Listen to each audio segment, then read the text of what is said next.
kapayapaan, maligayang pakikinig. Ang talakayan ay patungkol sa makadiwang pag-aaral na ukol sa espiritual at pambihirang karanasan ni Ginoong Billy Edward Albert Meyer. Paalala, ang lahat ng inyong maririnig ay base lamang sa naunawaan ng bawat nagbabahagi. Ito po ay maaaring may pagkukulang na maaaring mapunan sa susunod na pag-uusap. Sikapin po nating pagmuni-munihan ang bawat salitang ibinabahagi. Salome.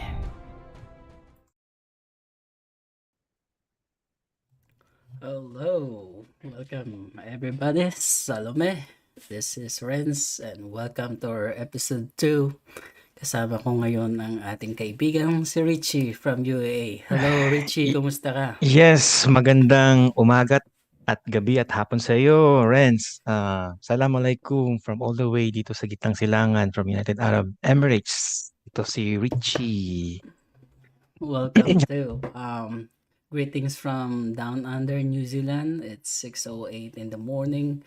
And welcome everybody at samahan nyo na naman kami sa bagong talakayan natin. So ang ating title for episode 2 is Peace in Oneness according to the Creational Truth, brought by our Universal Herald Prophet, Billy Meyer, according to his teaching. Anyway, Richie, this is our continuation of pagpapatuloy ng ating nasimulang podcast. So, this is peace na ating hinahangad na magkaroon tayo sa buong mundo. Go, Richie. Yes, para sa ating mga kababayan sa Pilipinas, ang vlog na to is designed for Filipino community. So, bago ko simulan lahat, I hope sa mga tagapakinig at sa mga viewers natin is you approach the word, the meaning of prophet as neutral word. Kumbaga, wag mo natin lagyan ng maganda na parang kakaiba or religious meaning. So, pag narinig kasi itong word na prophet is ang unang tumatatak sa isip natin is isang paniniwala, isang belief system, isang religion. So, ganang-galing din ako dyan. So, yun nga yung Billy Meyer material is a very, very complex and very broad topic. So, yung sa mga medyo masyadong nakadikit sa religion or masyadong malakas ang paniniwala, hindi naman namin sinasabing ialisin nyo. Pwede nyo isang tabi lang sa gilid at bigyan nyo ng konting pag-unawa ang meaning ng prophethood. So, according sa information kay Billy is, ang meaning ng prophethood is hindi siya yung parang something to be exalted or a savior, something na reverence or highly honored or nakalagay sa pedestal. Ang meaning ng prophet sa kanya is a messenger. So parang tagapaghatid ng isang mensahe. So hindi siya naghahangad ng magandang treatment. Bagkus ang gusto lang niya is isa siyang normal na tao na sabihin natin parang kaibigang guro na malawak ang kaalaman at gusto lang magbigay ng informasyon. So yung informasyon na yun is hindi niya pinipilit, kumbaga nasa sa atin kung kailan natin gustong tangkilikin yung informasyon or pakinggan lang natin para magkaroon tayo ng idea. So yun nga, para sa is yung word na gagamitin natin dito sa vlog na to is yung word na prophet is walang something meaning na religious. It's a messenger. Sabihin natin postman. So si Billy Meyer is a postman with a message na napaka-importante. It's not something na we need to worship, right? Hindi pwede yung tangkilin ilagay sa pedestal because isa lang siyang tagahatid ng balita, tagahatid ng mensahe, tagahatid ng mga turo or something like that. That he is qualified to do so. Ganon, di ba bro? Kasi most likely, pag sinabi natin prophet in religious sense, akala nila something na this is a big deal that we need to put in pedestal, we need to worship it. But it's not something like that. That's a different thing. So what we are here is we need to find the truth to ourselves. You don't need to believe everything what we say. We don't need to believe what prophet gonna say based on according to his teaching or something like that. Or anumang mga isinulat niya. Bagkos ito'y dapat pagmuni-munihan, ibinigay ng free sa inyo. It's a free community. FIGU is a free community. So that's our introduction for now. So we're part of FIGU Philippines na inahatid namin ang mga mensahe sa ating mga kapwa Pilipino sa buong mundo. So, welcome at salamat sa inyong pakikinig sa tune in natin.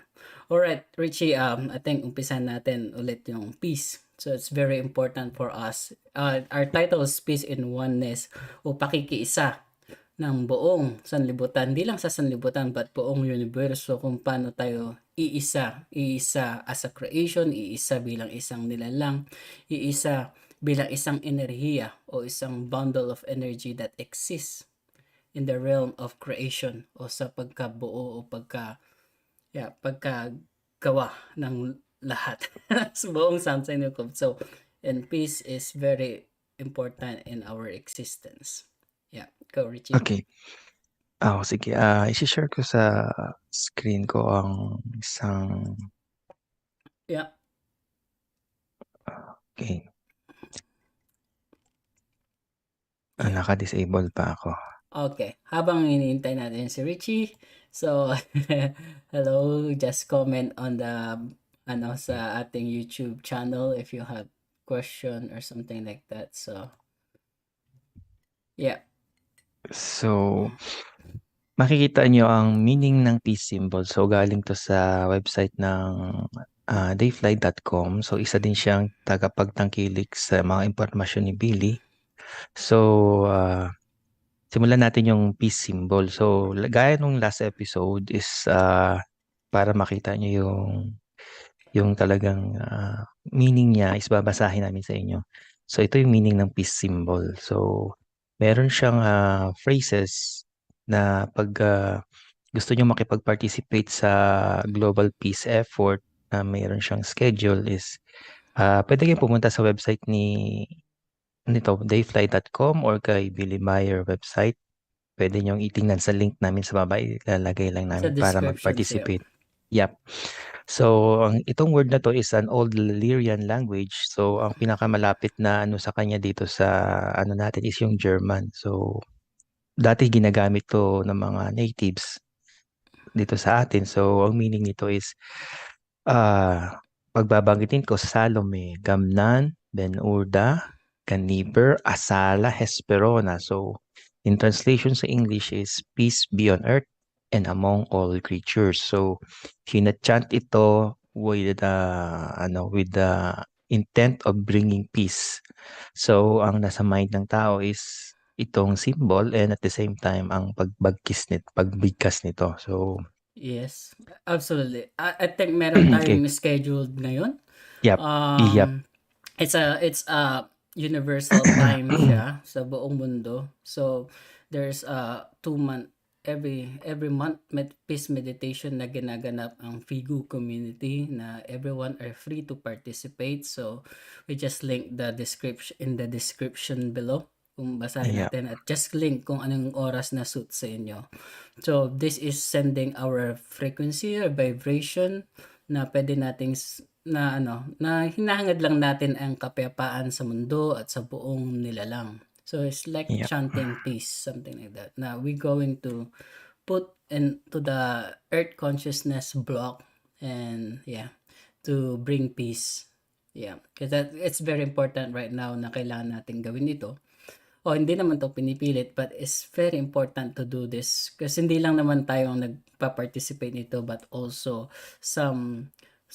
millions or hundred thousands of people na nakatira sa iba't ibang mundo sa ating universo na participating for peace because they're sending the peace frequency to us earth humans so that we don't blow up this planet. Because we want this planet to evolve. Yeah. Anyway, Richie, you're saying? Yeah, so may mga ano tayo all around the world na tumutulong sa pag ano nito, pag-chant para at least maisatupad sa consciousness ng tao ang pagiging mapayapa. So yun, ay explain ko na tong symbol. So ito isa ito sa mga I think 600 plus symbols na ano ni Billy na meron siyang knowledge. So isa to siya. So let me explain dun sa meaning ng symbol is the rectangle, itong rectangle, I think it's either ito yata sa baba. The rectangle symbolize the base block of peace and life. upon which stands the tree of peace and life and which holds everything fast. So ito yung pundasyon ng peace. Para din siyang puno, may mga ugat at trunk. So the 2 green and the 5 reddish feathers represent the 7 levels, e.g., example is the consciousness. So ito yon 1, 2, 3. Hindi, ito yata 1, 2, 3, 4. I think sa taas yun, bro. As, This one, the ito pala, lotus sorry. one. Ito. So 1, 2, 3, 4, 5, 6, 7. So it's the level of our consciousness. Ang awareness natin sa isip. So naka-number siya 1 to 7. So 1 is the material consciousness, then the material unconsciousness, then the material subconsciousness. And then number 4, that's material central consciousness. And then pag more on the finer things, spiritual consciousness, and then spiritual subconsciousness, and the last is the spiritual central consciousness. So, siguro i-discuss natin tong mga consciousness na to sa ibang episode kasi medyo malawak siya. Yeah, that's correct. And human beings are conscious of a lot of dimension of consciousness. So that's another topic sa next episode. Anyway, continue, Richie. Moving on, yung dalawang feathers itong feathers na to, feathers underneath represent spiritual forms or swinging waves. Yeah. So, mga impulses yan, mga inspiration. Kumbaga sa common natin is layman's term is mga inspiration na galing somewhere. Kumbaga, although we will explain it further sa ibang episode, pero for the sake of understanding, simple understanding, so mga inspiration siya. Yeah. And It's then the two, yes, bro. it's like an impulses, coming from the creational or from spiritual forms, especially kapag tayo kasi as a human beings, we had a source code already coming from the source, which is our creation source. Yep. So those higher impulses, it radiates to us, and then kapag tayo nananahimik at nagmuni-muni, and then we can tap to that kind of swinging waves, and it's very important to us as human beings. Anyway, we can expand this further. Continue, Richie. Yes, tapos ang sunod is itong dalawang wheel na to. Ang iba sabi nila para siyang mata. It is a wheel which represents the universe and the creation which we are connected with each other. Yeah. So I think this is the Dern and the Dull. Yan ba siya, bro? Yeah, it's just a universe and creation. It's just interconnectedness. So, yung title nga natin, Peace and Oneness, ibig sabihin din is the interconnectedness of all life. Not like in any dimension of a universe, either a material universe or fine matter, fine creation, or fine energy universe, or spiritual universe, something like that. So, it's a interconnectedness of all creations. Yeah. So, yan ang kabuuan ng ating meaning of peace symbol. So, sa gitna is the Y shape. common peace, the Y shape, the tree of life. Yeah. So, kung imamagnify natin outside, parehas din Y shape, the tree of life. So, mas maganda ang kanyang meaning kasi ang dami niyang pwedeng i-represent. Yeah. So, yun lang. So, yun And muna. and also just to addition, bro. So this peace symbol, this true peace symbol or Salome, it's called the Salome peace symbol, is that it's presented to Earth for million of years. Kaya lang nakalimutan na natin to. It was presented by Nocodemion, the prophet Nocodemion. It's traceable pa in all universe. They use this one kasi symbols are very important. Kaya hindi natin akala natin ano yung symbols na yon, but symbols, as we discussed last episode, it says something, 'di ba? Kahit na pag nakita mo lang it vibrates, it represents something kahit na hindi natin siya lagyan ng anumang mga salita, ganon. It's just pag nakita mo there's an impulses that parang may nag-uudyok, may parang may alitigtig, kumbaga, na nagsasabi this is peace, 'di ba? If you see it, if you reflect on it, pag muni-munihan natin, it brings really that energy of peace. So um, according to Billy,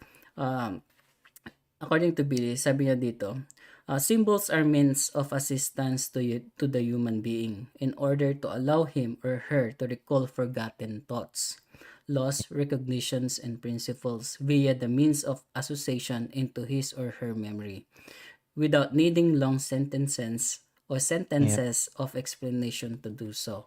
So kahit na walang explanation to, just the impulses na o alitigtig na nag-uudyok sa isang tao, it bring back that memory. It bring that thoughts, yung mga nakalimutan natin. So matagal na panahon, since 1958 nga yung the inverted that piece, yung sinabi nating the deep Yep. ruin o the death symbols or symbols of peace, yun yung chinachant ng mga tao during protest.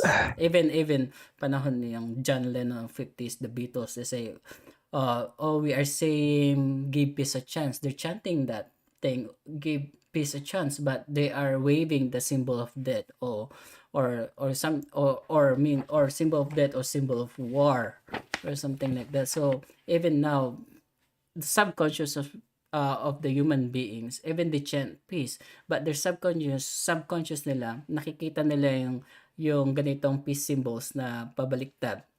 That Yep. means death. That's why we are also bringing this up, that we need to get peace right. We need to bring peace right, like this, right? We need to bring the peace up. Turn your peace symbols upside down. So that's that's we're trying to do here. So of course it's a free for us to what to believe or something, free to us to follow or not. It's up to you, but we're just bringing the information to everybody. And just take notes. We say like this, right? Like we say peace like this. So hindi naman siya ganito. So it's common logic na peace should be upside down and tree of life is like this. So Yep. yeah, I hope everyone will ponder on this. Okay. So in addition sa sinabi ni Renz, ang symbols kasi compared sa yung present language natin ngayon, ang language kasi natin is linear. So pag sinabing linear is kailangan natin bumuo ng mga letters bago natin ma-imagine yung word na sinasabi. Unlike sa it takes a lot of effort and energy para bumuo ka ng sentence para i-convey mo yung message na gusto mo. Mm. Unlike sa symbols kasi, it is a very efficient way of communicating a message kasi wala kang sinusulat. You just represent a symbol or a sign in which andun na yung message, instant na siya. So Yeah. it's not difficult for anybody to grasp the meaning. So it becomes a personalized meaning to you. Kumbaga meron tayong universal understanding sa symbols na to. But aside doon is meron pa siyang additional na plus is ano yung personal effect nito Mm. sa atin. Yeah. So yun siya. Yun muna. That's correct. So okay, And so siguro yes bro. oh, no. I just want to relate that in universal law, sa batas ng katalagahan. Sorry for my Tagalog, but batas ng katalagahan. The entire universe uh works in oneness, sa pagkiisa and harmony. And that harmony, there's a peace on that harmony, 'di ba? May kapayapaan, 'di ba? At ang kapayapaan ay it's our nature na maging payapa tayo. 'Di ba? It's our Mm. nature also, kapag meron siyang peace talaga sa nature natin eh. Nature itself is peace, but we need to bring it out to ourselves na kailangan natin siyang ibalik sa sarili natin, sa ating kabuhayan natin, sa daily living natin. Na sana let the peace come from your inner self and live without war and fighting. And there is a peace in nature, but you must make an effort to find it. So that's what we gonna do.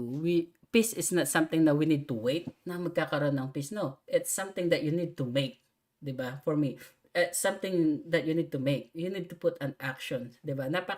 Akala natin yung peace is just a passive na, okay, I'm gonna peace, something like that, or just sit down and do peace. No, peace is something we need to make, and we need to put an effort to find it. 'di ba? Kasi akala natin there's also an energy doon sa paghahanap ng peace o pagpuput ng effort to find peace, 'di ba? Like for example, kung paano natin um, mapanatili ang kapayapaan, we put guard on it, right?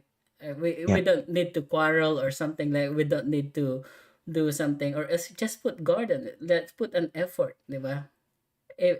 Or we need to protect the peace. So there's an action. There's an actness, right, to bring peace. Diba? Some people also, even some people naman dito sa mundo, kahit na nakikita natin maraming pagkakagulo, maraming diskusyon, maraming pagkakaiba. But there's a lot of people that they go out, they do something to bring peace. Right? Hindi yung magpoprotesto ka tapos makikipag-away ka o sisira ka o magbabandalize ka ng mga gamit. No, it's not something like that. But just to bring peace and bring awareness, just like what we're doing. It's an act of actions to bring peace in a really peaceful way. We don't need to slander other people. We don't need to attack other people. But something na like this, as a human being, we need to bring something. Hindi lang tayo maghihintay to bring peace, right? Yep. Ayun. So, yun nga, in addition sa sinabi ni Renz, kung titingnan natin yung naturalesa, nobody is born in this world angry. Mm. Lalo na pag yung baby, pag pinanganak siya, makikita nyo the peacefulness, the calmness is in there. Lalo na si Renz, Yeah. may additional family member. I hope na yung joy, yung feeling na paglabas ng baby, makita mo yung the peace is there. It's like an angelic, a heavenly feeling. So, it's innate sa atin na talagang ano tayo, we are peaceful beings. So siguro lang dahil sa mga different principles na nag-govern sa atin, may mga nagte-take advantage is naging messed up yung perception natin about peace. Yeah, exactly. So, yeah, yung iba Is kasi, yep, maybe because of our educational system, or maybe our conditioning or programming, kasi sa atin sa mundo, right, iba-iba yung ating kultura, iba-iba din yung ating skin colors differences, marami tayong differences, right? And then we don't understand yung sinasabing nating interconnectedness, yung pagkaugnay-ugnay ng lahat ng tao. That's why people, if they are powerful, they say, no, we're going to dominate this world. No, 'di ba? Even as a human being, we need to dominate. We had that, some people, they had that instinct na kailangan nilang number one sila. They are the best, we are the top, and then kayong below, you're just nothing. 'Di ba? But yep, they don't understand the interconnectedness of all beings. Hindi lang mga tao, but from the viruses, from the animals, from the plant kingdom, or something. We are interconnectedness as a bundle of energy, and we are living in one universe, one world. It's one universe as an entire creations, that we are one, and we need each other to evolve, o magpatuloy tayong mag-evolve, yep, magprogreso or something like that. So we need to understand, 'di ba, na every life form has its values, has its contribution. So regardless of your status, material status, economic status, financial status, or positions in life, you should learn, or you should understand, or we should understand the deeper meaning of oneness or interconnectedness as a human beings. Dapat hindi tayo against each other, but we need to help each others. Even energy, right? It has polarity, bipolarity, the positive and negative, but they work in oneness, 'di ba? Hindi lang isang, without the negative and positive, the other one is nothing. There's no effect, 'di ba? And energy only works only in negative polarity and positive polarity, and works together as one. 'Di ba? So as a human beings, if we need to relate to nature, parang ganun din tayo. And then we will understand na, hindi ko na pala kailangang sakupin tong isang bansa na ito. O hindi ko na kailangang pasabugin tong bansa na ito, or just put nuke on earth, or threaten their security or something like that. But we understand they're also human beings. They had their own culture that we need to respect. They had their own ideas that we need to respect, something like that. And I think because of that ideology na ako tama, kayo mali, I had the best religion, I have the best politics, I have the best country, something like that. For aiming for that, we are the best, we are the best, and then you forget the rest. Yep. And then there's always a war, there's always a rivalry, 'di ba? Kasi Yep. sa naituro kasi sa atin sa education system, we should be number one. We're in the top, right? We need to compete to each other. No, we don't need to compete to each other. We need to collaborate as a human being. And nature itself, kung Yep. titignan mo yun sa naturalesa, they don't compete. They just give way, di ba? They just give way, di ba? Kapag yung isa, like for example, prey and predator, right? Akala natin nagko-compete sila, but they're not. They just help the cycle of life, 'di ba? Kapag overpopulate yung ito, there's a prey to control that population, etc., etc. They work in harmony. And as a human beings, as a sentient being, 'di ba? We need to understand the importance of that, the interconnectedness, the cycle of life, that we are one. And we don't need Mm. to abuse each other. We don't need to abuse the other lower forms or life forms, something like that. We need to evolve. We need to find that harmony, the balance in us, 'di ba? And to all every beings or life forms. Ganun. Sorry, bro. Yeah. you, Yeah, it's you okay. have to Yeah. say. Yeah. Yeah, gusto ko din dagdagan dun sa sinabi ni Renz, yung piece na dinidevelop natin yung sa history is it's dati kasi parang paano siya in a scratch surface lang yung pag ano natin sa piece. So ano ba yung minimin ko? Sabihin natin may dalawang malalaking tribe communities sa Pilipinas sa mga unang panahon. Mm. Ang pagkaintindi nila sa peace is we have to have a security. So meron silang mga, sabihin natin mga parang sundalo, mga warriors, ganun na mag-guard sa tribes nila. And then sa kabilang tribes din may ganun. So minsan may mga misunderstanding sila na nag-aaway sila. Eventually, ah na nag-iisip sila na 'pag hindi 'to matatapos ang ganitong klaseng away, mauubos silang dalawa. It's either mananalo yung isa or gaganti, babalikan. So, eventually siguro sa history natin, magpa-fast forward tayo ng konti, yung mga tribes na 'yan, papagod din 'yan makipag-away. So, siguro ang way na para maging united sila is yung clan nila. Sabihin natin kung meron silang prinsesa doon or may prince, pinagkakasal nila yung dalawa para itong dalawang kingdom na 'to, itong dalawang tribe maging as one sila. So it's Mag-unite. Mm. yeah, it's a very parang sabihin natin crude form of security or peace, pero somewhere in the history dapat mag-start tayo somewhere else kasi we cannot polish the peace overnight. So siyempre Mm. yung mga isip ng tao noon is hindi pa sila gano'n katalino. So although they are aware of the environment or connectedness with the nature, Yeah.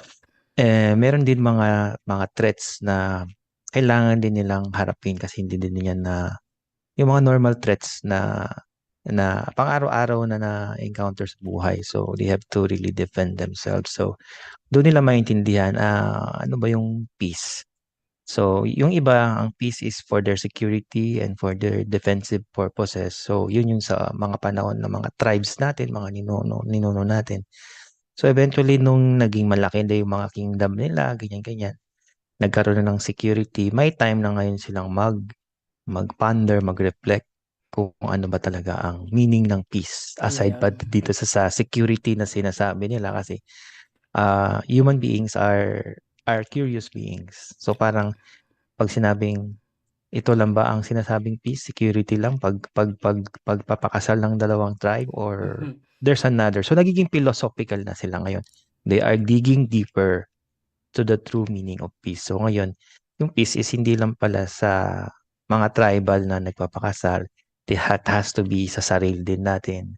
Sa pag-iisip, sa paggalaw, sa surrounding, sa mga hayop, sa mga environment, sa mga kalikasan. So eventually, nung wala na masyadong threat na mga wars dahil nga nag-merge na tong dalawang tribe, siguro may minimal na lang yung mga threat although meron pa. Yeah. Yung mga ano nila doon is naging scholar yung mga iba nag-iisip, nagsusulat na sila ngayon. So Exactly. parang ganun yung history natin na until such time is makarating tayo sa ganitong age na meron na tayong ano, hindi pa naman talaga perfect meaning ng peace, but we are digging deeper. So hindi natatapos yung pag-understand natin sa ano ba talaga ang peace. Yeah. So, yun. Eh, Yun muna.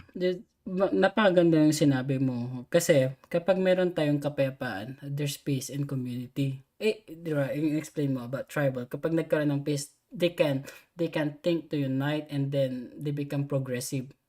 Yeah, Asenso yeah. talaga sila. Even in our household, 'di ba? Kapag payapa, your parents or your partner, you live in harmony together, nagkakaisa kayo or something like that. May kapayapaan, you prosper, nag-grow kayo, hindi yung lagi kayo nag-aaway or something like that, and then you don't achieve anything, 'di ba? So ganun din in a large scale, 'di ba? Kung titignan natin, kung sa mundo natin, if those superpowers na country, if they unite, we probably explore the space, 'di ba? Kapag hindi tayo nagko-competition na dapat ako mas magaling to si Russia, mas magaling sa America, si Europe or whatever. No, the China or whatever. No, we should not compete na kung sinong mas magaling. We should collaborate to explore things. We share data, we share information, ganun. And wag natin kasi yun yung mahirap sa atin yung competition kung sino number one eh, di ba? That's a very capitalistic, that's very, I don't know, just competitive, just like, there, I don't know. Even, yung mas maganda pang mga animals, they compete only in that's it, for food, something for their instinct, but not Mm. something like us na we destroy each other so that umangat yung isa. So, kapag meron tayong peace nga, sinasabi ko, if we had peace, nagkakaroon tayo talaga ng progress in life. We can develop more such things on this area or certain field, 'di ba? Like for example, sciences, technology, or maybe here spiritual consciousness or find creation energy, something like that. We It's very important talaga yun na magkaroon tayo ng peace, 'di ba? Of course, Yeah. nag-umpisa yan sa sarili natin as a individual. There's a innate feeling, so inner nature natin, sa inner self natin na we deserve peace. We had peace. Yeah. Yeah, bro.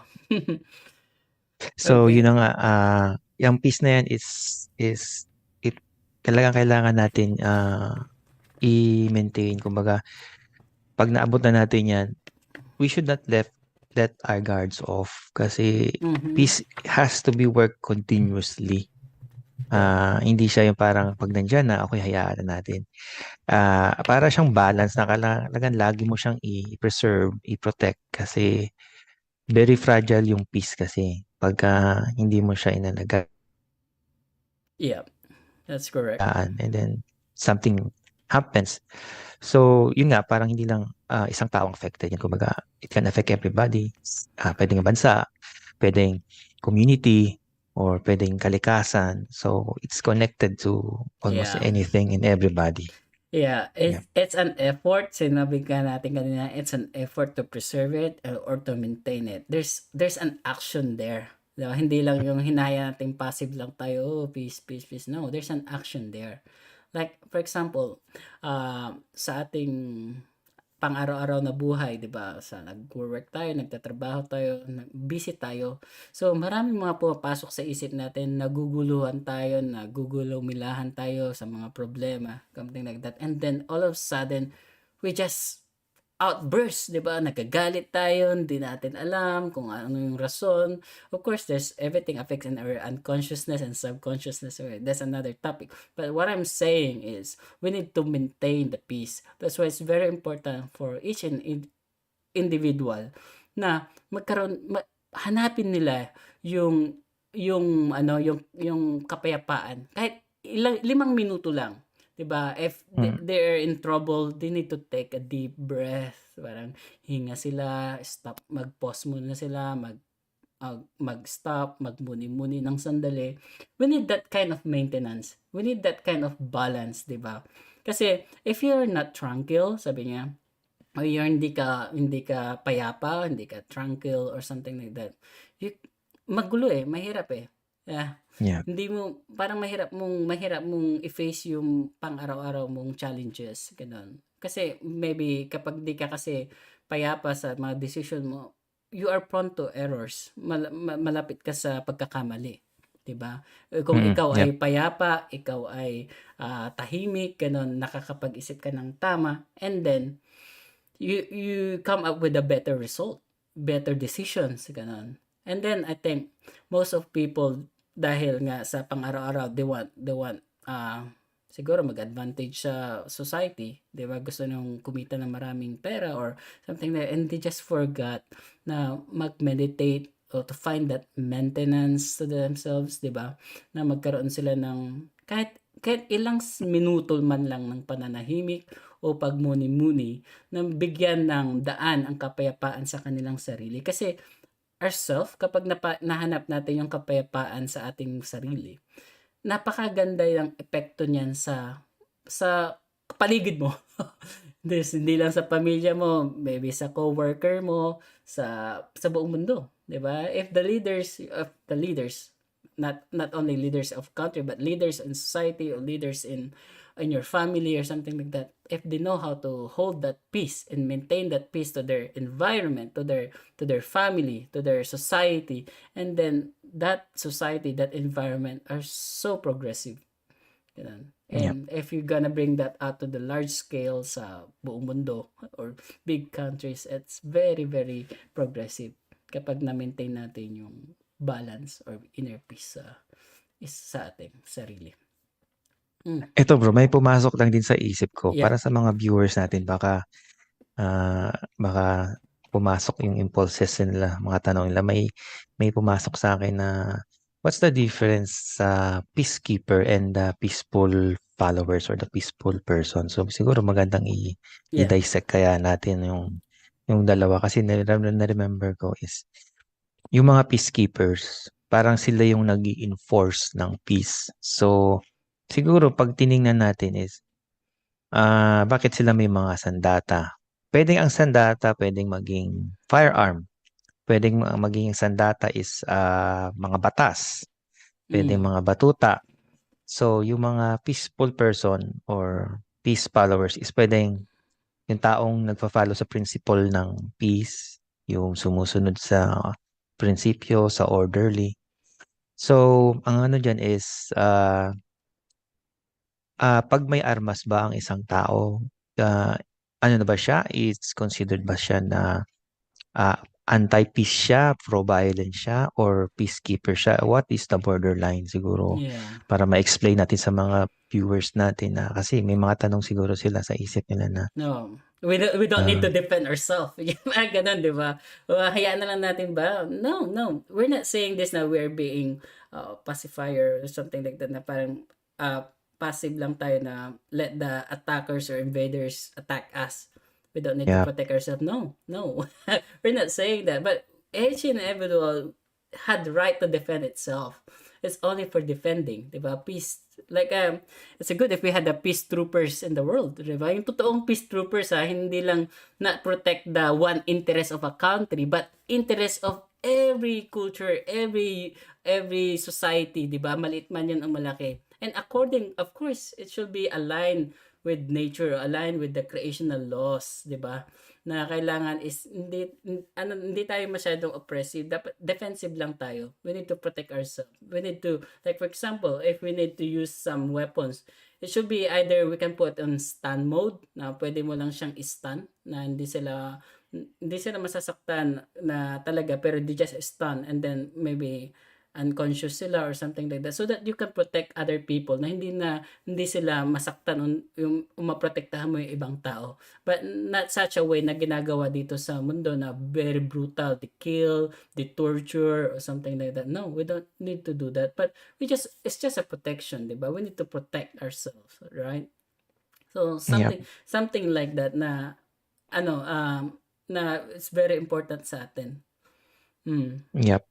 Ikaw bro. Ah, yeah, yung gusto ko nga dagdagan yung ano mo rin na if we really want peace dito sa world or sa sarili natin, dapat maging ready din tayo how to defend the peace. Kasi nga, it's very fragile. So how they defend, kumbaga, sa sinabi ni Renz, hindi tayo passive, kumbaga, may mga taong ah, may intent na i-assault tayo, na i-unbalance yung kapayapaan sa environment natin for whatever reason yung ano nila, intent nila, gusto nilang ma-disturb yung harmony is we have to defend, not because we want to empower them, but we just want to preserve the harmony, Yeah, especially sa siyudad, sa community natin. So siguro enough lang yung sinasabi ni Renz na we are in the defensive move.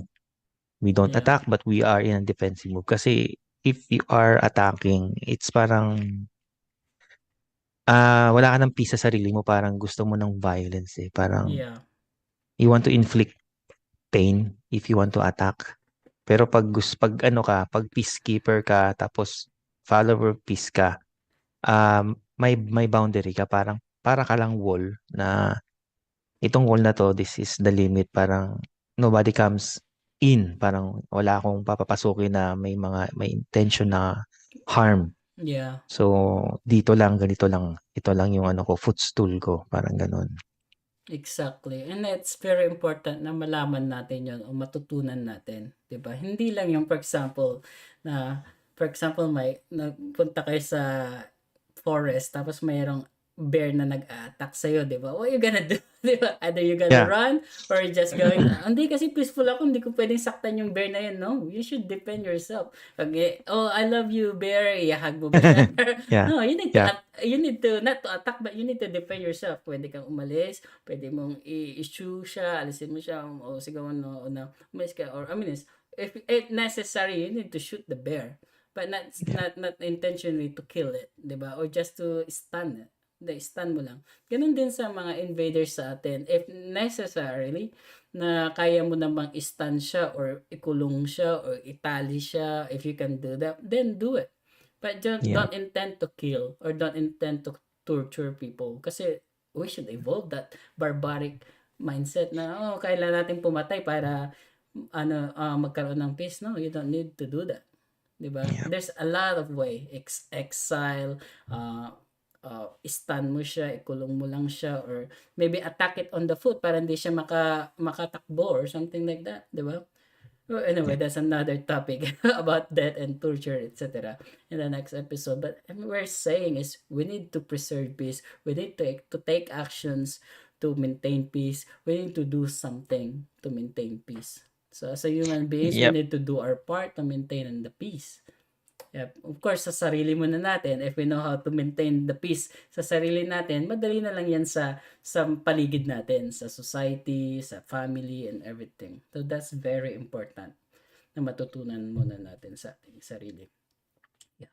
Yep, just pumasok lang din sa thought ko ngayon. Like Yeah. this symbol, 'di ba puno siya? Yeah. If you imagine puno siya, meron siyang principle of peace at peacekeeper siya. Yeah. Pag may dumating na mga bagyo, wind, kailangan maging resilient siya, maging matibay siya. Sabihin natin yung wind is mga attackers.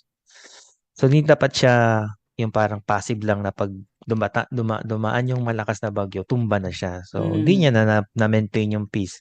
Yung growth ng tree is wala na, patay na siya. So And para ma-maintain niya yung ano is he has to be resilient, may foundation, yeah. maging peacekeeper siya. Yeah. So yan, tag-ulan, tag-bagyo, kailangan Kaya matibay. nga sinabi niya yung base is very important. Dapat hard siya. Stand firm. It's hold fast, 'di ba? Na talagang it holds everything. 'Di ba? Mm. Matibay dapat yung foundation mo, yung rectangular yan na kulay brown. So, sobrang dapat matibay yung foundation natin. And also the tree of life, the symbol means existence and life. Yung sinabi mong puno, yung white cross dyan na Y shape. Sabi dito Ah. sa symbols, this symbolize the tree of life with its branches reaching upward to the sky and to the lofty heights sa matayog, di ba? Here, it symbolizes the creational striving of powers toward the relative absolute fulfillment and continuous rise up and making progress. Life can unfold itself in the tree of life. So, as a Mm. human beings, it's very important also to learn the law of striving. law of Yeah. striving o batas ng pagsigi pa, 'di ba? Na as a Up. human beings, we Ah, need to strive for something good, something creational or spiritual or something like something uh overall evolution or the evolution of consciousness of human being. 'Di ba? As a tree of life, we need to bring up that striving power sa ating sarili. Ganun din sa in the way of life natin, we strive. We need to strive. That's the law of universe. Wala tayong we cannot escape the law of striving or law of yes, yes. progress. Yeah, yeah. Yeah, yeah. You want to add something to that, bro? Iya, kasi ang ano natin, yung naturalesa natin is we are always on the move. Kailangan nating gumalaw-galaw.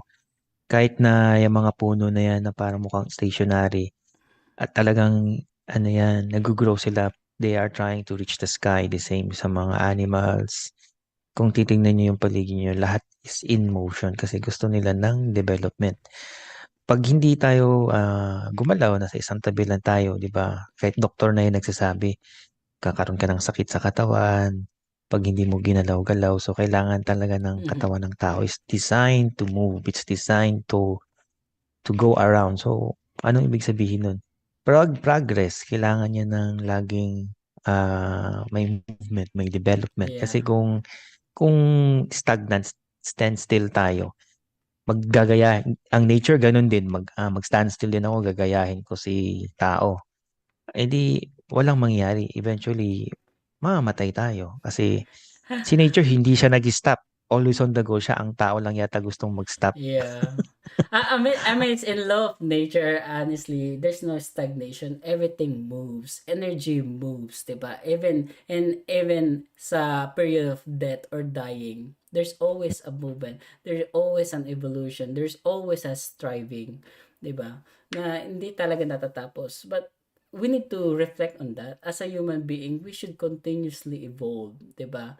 And sa pag-evolve nga natin, peace is very important, harmony is very important, balance is very important sa atin. Kasi, yun yung sinasabi natin na we always strive for our evolution. Every being's creation, beings, they evolve. Something like that. So we continuously, even viruses, even bacteria, they evolve. So this is very important to understand as a human being that everyone moves, everyone evolves. Even our Earth na ano ito, solar system natin, it moves. It's sir, di ba? It rotates. So we don't understand that we should stop from here. No. Pag na-achieve na natin yung gusto natin, we stop from here. No. We should aim for more highly developed evolution or highly developed consciousness, Yeah. not material desires or material uh or economical or financial progress. No, it's not like that. It's the consciousness and overall yung kamalayan ng isang tao na it's aligns to nature, aligned to that creation energy, 'di ba? To Mm. that nature, even our creation itself evolves, 'di ba? It continuously evolve. But of course, we will discuss that also in other episode, next episode or something like that. So, yeah, Na- Richie. natanda, natanda ko kayo sabi ng mga sa isang lecture yata. Hindi ko na matandaan sabi. So, yung mesa, it's yung kahoy, wood na table. It's hard.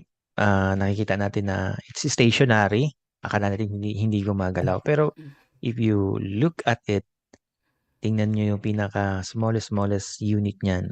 May atom niya Atoms, nagbabibrate, yeah. gumagalaw yan. Mm-hmm. So, paano ang ano niyan, ang movement and development? Di lang natin napapansin kasi pag yung wood, i-subject natin siya sa fast forward natin yung pag-decay niya. Magde-decay siya. Yung ibig sabihin yung energy nun na wood, babalik siya ulit sa soil. So from the soil, magiging fertilizer, kakainin ng mga insekto, ng mga bacteria. At yun ang magbibigay ng nourishment sa mga halaman, halaman kakainin ng tao. So it's a cycle. Hindi lang natin napapansin kasi syempre yung time ng wood na bago siya mag-decompose o mag-decay is masyadong matagal. Unlike sa ating tao, yung flesh natin is madali siyang mag-recycle back. Yung wood matagal Yeah. siya. Pero doesn't mean na nandyan siya wala siyang movement, di siya gumagalaw, wala siyang development. Meron siya, iba lang yung Yeah. form of development ng yung mga hard materials. Unlike sa atin, sa humans, is iba yung way ng development natin siya. Consciousness development tayo. So, part ng consciousness, yung awareness na pag-iisip ng idea, pagkagalaw, pag-iisip. So, yun ang dapat natin laging isipin na yung katawan natin, alagaan. So, iniisip natin lagi na paano ito alagaan. So, at gumalaw tayo, kumain tayo ng masustansyang pagkain. Wag tayong maging stagnant kasi pag nag-stagnant tayo, yung katawan mo gustong gumalaw eh. Pagka kinokontra mo siya, hindi na kayo in harmony. Nagkakaroon kayo ng conflict, so kakasakit siya. Tama. Hihina, magiging weak, tama, yun. Yeah, exactly. I mean, yeah, everything is an energy, everything moves, you know.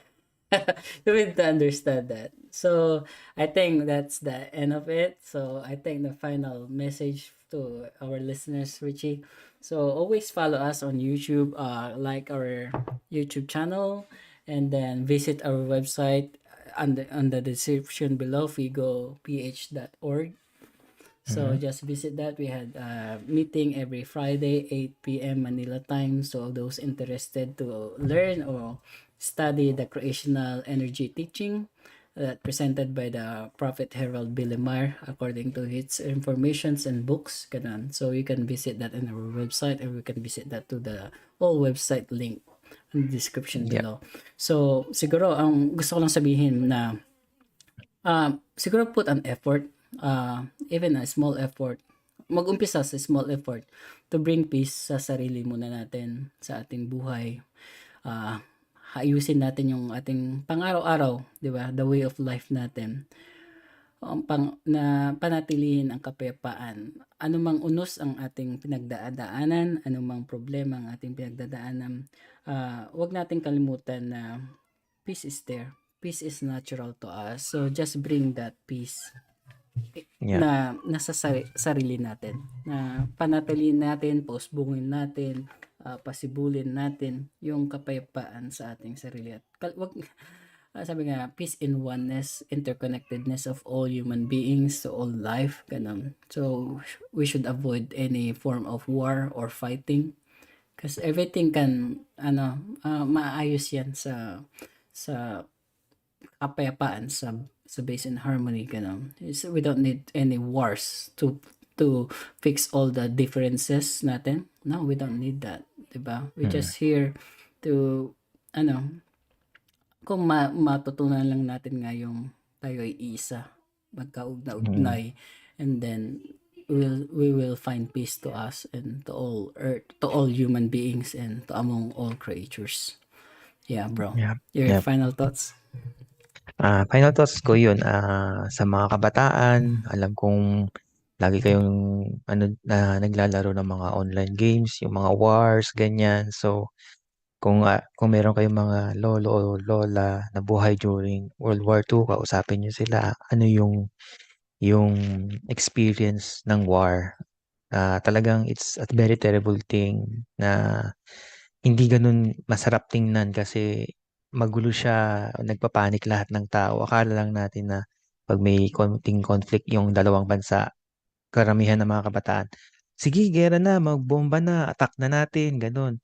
So, di natin alam ang pinapadala natin dyan, mga kasundaluhan natin, may mga pamilya yan, may mga anak sila. Yeah. Siyempre, pagka namatayan sila, hindi masakit yan. At saka, pag nagkagera yan, pag nalusob yung bansa natin or kung sino man yung nilusob, grabe ang distraction dyan. So, yun lang, pag may mga ano kayo sa relatives kayo na mga lola na buhay pa, may experience sa digmaan, sasabihin nila sa'yo na hindi maganda at ayaw nila. So, Mm. sana yung mga kabataan ngayon naglalaro ng online game, huwag niyong i-compare yung mga gera na yan sa reality kasi hindi masarap ang gera, totoo lang. Yeah.